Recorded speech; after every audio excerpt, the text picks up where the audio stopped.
আসছিলাম ধানের শীষের ভোট চাওয়ার জন্য, ইঞ্জিনিয়ার টিএসআই সাহেবের জন্য। উনি যে আপনাদের পুজোর সময়, দুর্গা পূজার সময় আপনাদের এখানে আসছিল, ঠিক আছে, আর আপনাদের নিয়ে একটা পূজা পুনর্মিলনের অনুষ্ঠান করেছিল। আর এই যদি এমপি হতে পারে তাহলে আপনাদের নিয়ে আরো সুন্দর পরিকল্পনা আছে ভবিষ্যতে। একবার তাকে এমপি বানায় আপনাদের উন্নয়ন করার সুযোগ দেন। তো চেনেন না, তিনি একজন ভালো মানুষ, বুঝেছেন? এই অবস্থা কি করে আপনার ধানের শীষের প্রতিদিনে সামনে ফেব্রুয়ারি মাসে নির্বাচন হবে, আপনারা সবাই ভোট দেবেন, বুঝেছেন?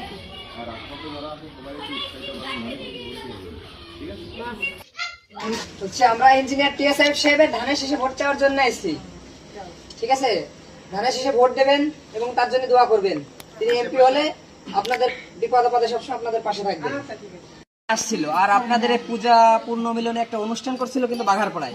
এই ইতিহাসের এই সর্বপ্রথম যে আপনাদের নিয়ে একটা ব্যতিক্রম একটা অনুষ্ঠান তিনি করেছেন। যদি আগামীতে এমপি হতে পারেন তাহলে আপনাদের নিয়ে তার আরো সুন্দর সুন্দর পরিকল্পনা বাস্তবায়ন করার জন্য একটিবার ভোট দেবেন। আর আপনি একটু সবাই একটু বলবেন, ইঞ্জিনিয়ার টিএসআই সাহেব যদি এমপি হয় তাহলে আপনাদের এই মন্দিরের উন্নয়ন হবে। একটিবার তার আপনার ভোট দেবেন। আর আশপাশে যারা আছে, তো এবার ফেব্রুয়ারি মাসে যে জাতীয় নির্বাচনে ইঞ্জিনিয়ার টিএসআই ধানের শীষের ভোট দেবেন।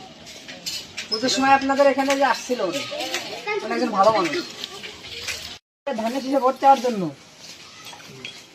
ভোট দেবেন এবং দোয়া করবেন। এই যে পূজার সময় আপনাদের এখানে আসছিল উনি একজন ভালো মানুষ, ওনাকে একবার ভোট দিয়ে সংসদে যাওয়ার সুযোগ করে দেন, আপনাদের জন্য কথা বলার সুযোগ করে দেন। আপনাদের বিপদ আপদে উনি আপনাদের পাশে থাকবেন ইনশাআল্লাহ। নমস্কার দাদা, ভালো আছেন? দাদা আমরা আসলাম ইঞ্জিনিয়ার টিএসআই সাহেবের ধানের শীষে ভোট চাওয়ার জন্য। ঠিক আছে, ভোট দেবেন এবং দোয়া করবেন। আর আপনার আশপাশে যারা আছে তাদেরকে বলবেন আপনার এই যে পূজার সময় আপনাদের এখানে আসছিল, আপনাদের বিপদে আপদে তিনি সর্বক্ষণ পাশে থাকবেন।